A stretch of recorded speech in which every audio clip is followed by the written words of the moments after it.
Okay, everybody knows about the MCU Thanos.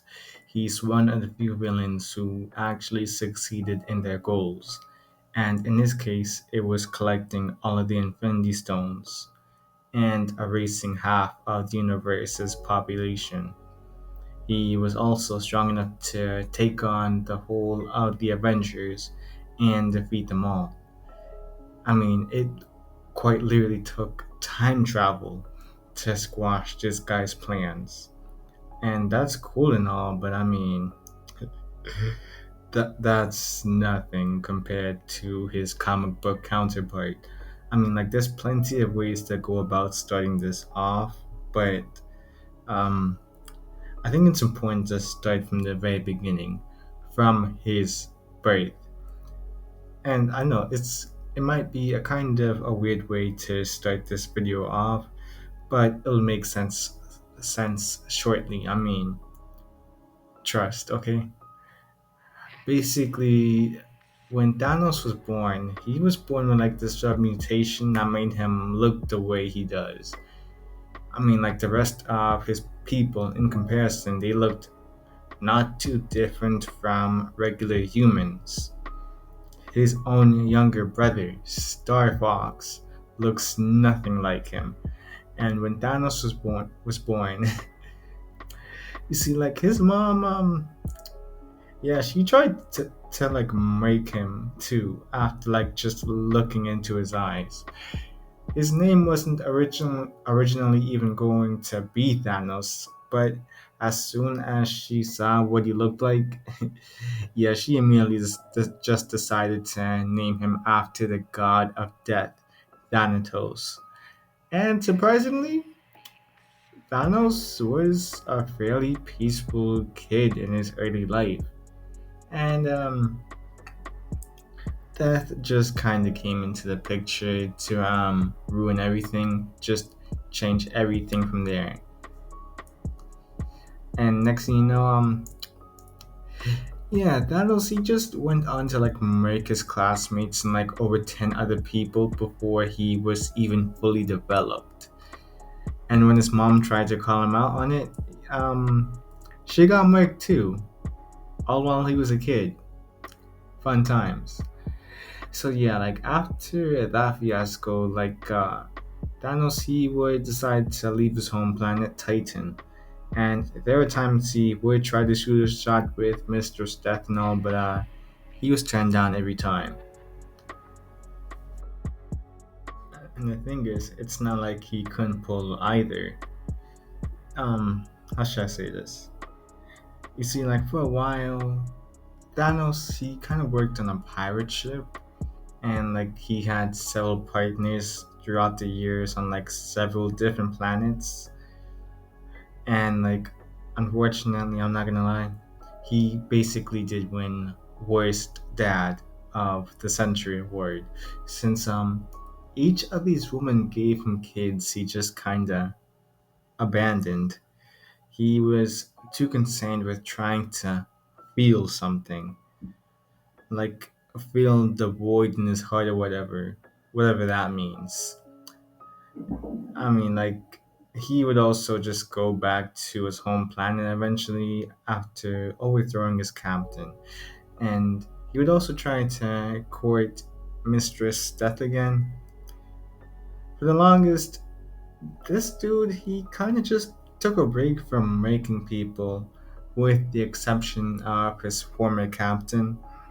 But Death wanted to test him, see just how much he wanted her, which included making sure he was only hers. If you don't catch my gist, she was basically just trying to tell him, get rid of all of your kids, get rid of all of your offspring, if you get what I mean. And even after doing all of that and experimenting on his own body, it still wasn't good enough for that. He had to become a god.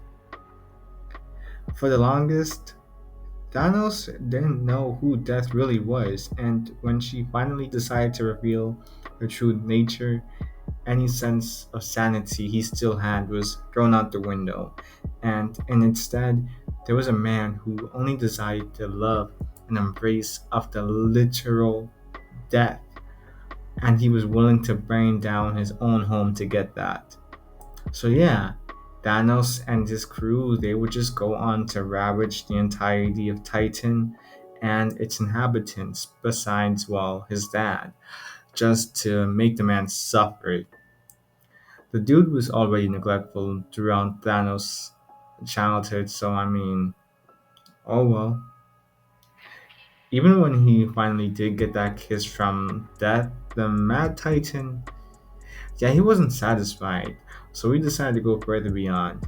Yeah, like that whole balance thing in the universe mumbo jumbo MCU Thanos was talking about, yeah, then that didn't actually exist in comics, if it wasn't already clear enough.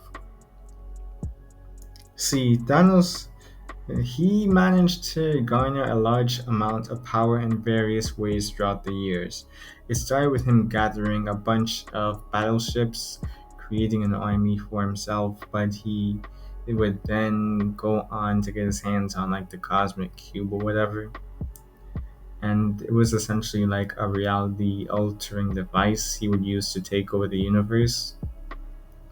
I mean, like, his carelessness caused him to discard the cube, though, thinking that he drained it of all its power and gave the heroes an opportunity to revert the universe to what it was before.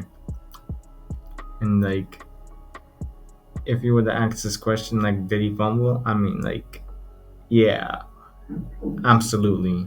But I mean, he came back with what people are probably more familiar with, and that is the Infinity Gauntlet. You see, after collecting all the gems and toying with the Silver Surfer for a time, Thanos casually erased half the universe with a snap of his fingers to appease death. Oh, and that whole drawback to using the Infinity Gauntlet that also does not exist in the comics either.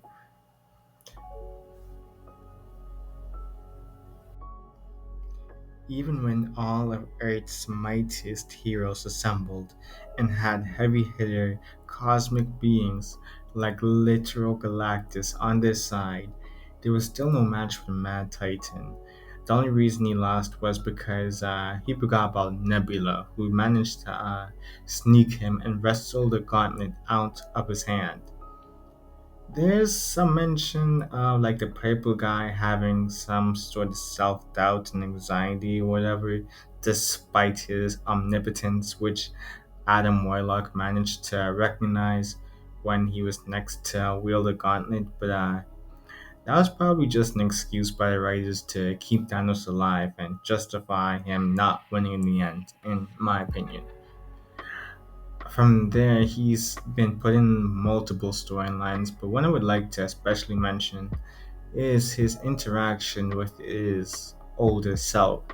You see, after Thanos conquered the home planet of the Shatari, he got snatched up and, like just taken a couple million of years into the future by the Ghost Rider of that time, Frank Castle. As for how he became the Ghost Rider, well, that's a story for like another video.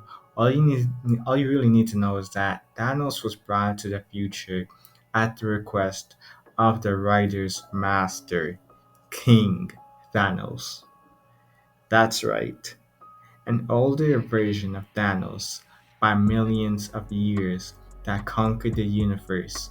Like he had a power cosmic enhanced Ghost Rider at his beck and call and the Hulk as his pet.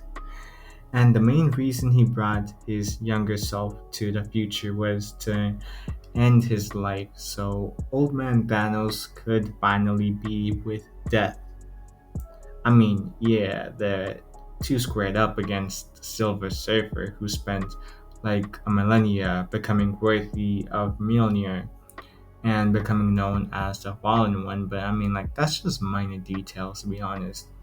And after ending the dude, King Thanos and his younger self would go on to throw hands with each other again, and the current day Mad Titan would just go on to eventually overtake what should have been a stronger, older, more experienced version of himself, and look on in disgust and disdain as he saw himself literally groveling on the ground, begging to be united with death. Instead of granting his wish, though, the Mad Titan, he would just go back in time using the remnants of Silver Surfer to power the shard of the time gem, declaring he would become nothing like this pitiful version of himself. And sure enough, yeah, the timeline it would begin to vanish. Probably the worst thing Thanos had and would ever do is literally appearing on every year to like just ruin this one guy's birthday and make him miserable just because. I mean, like this includes stuff like having his dad just die in a car crash, having his girlfriend break up with him on his birthday, getting him fired from work, and like also like flooding his apartment one time while he was in the middle of going on a rant about the reason Thanos loved to mess with him so much. Thanos literally did not care to hear his explanation. He literally just said like, yeah, whatever, kid. I'll see you next year for your birthday. I mean, like, there is another thing I can probably mention, and that is him stopping a girl from curing multiple diseases and ending world hunger, all by helping an old lady cross the street. And by doing so, he would also prevent the girl from meeting a person that would spark an inspiration to change the world. And on this girl's deathbed, that's when Thanos would appear again and reveal all that she could have been, just to show her how much of a shell she really is in comparison to all of her potential. So yeah, that's Thanos for y'all. Honestly, there's like way more storylines that could probably be mentioned just to show more of how messed up Thanos is, but whatever. If you're interested in seeing more of my journey towards learning more about comics, you can hit that subscribe button. Maybe just leave a like on the video to help with the algorithm and all that. And maybe a comment too, or whatever. And maybe give me some suggestions on what other videos to do. Besides that, peace.